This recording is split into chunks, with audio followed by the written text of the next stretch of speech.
തെറ്റുകുറ്റങ്ങൾ കൊണ്ട് വ്യാപരിച്ചതായ ജനങ്ങൾ അവർ തങ്ങളുടെ അടുക്കലേക്ക് പരിശുദ്ധമായ മദീനയിലേക്ക് എത്തുകയും തങ്ങളുടെ ചാരത്ത് വെച്ചുകൊണ്ട് അല്ലാഹുവിനോട് പൊട്ടിക്കരഞ്ഞുകൊണ്ട് പാപമോചനത്തിന് തേടുകയും ചെയ്താൽ ഫസ്തഗ്ഫിറുല്ലാഹ വസ്തഗ്ഫറ ലഹുമുർ റസൂൽ നബിയേ തങ്ങളുടെ ഉമ്മത്തിൽപ്പെട്ടതായ സാധുക്കളായ ആളുകളാണ് അവർ വന്നുകൊണ്ട് തങ്ങളുടെ ചാരത്ത് വന്നുകൊണ്ട് പടച്ചറപ്പിലേക്ക് പൊട്ടിക്കരഞ്ഞ് തങ്ങളെ മുൻനിർത്തിക്കൊണ്ട് അല്ലാഹുവിനോട് പാപമോചനത്തിന് വേണ്ടി അർത്ഥിക്കുമ്പോ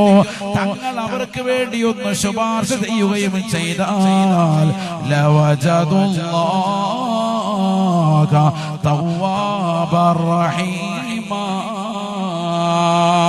അവർ എത്ര വലിയ പാപം ചെയ്തവരായിരുന്നാലും അല്ലാഹു അവരുടെ പാപങ്ങൾ പുറത്തു കൊടുക്കുകയും അവരുടെ തൗബ സ്വീകരിക്കുകയും അവർക്ക് കരുണ ചൊരിയുകയും ചെയ്യുമേ എന്ന് വിശുദ്ധമായ ഖുർആൻ ലവജദുല്ലാഹ തവ്വാബർ റഹീമ അല്ലാഹു പറഞ്ഞതാ.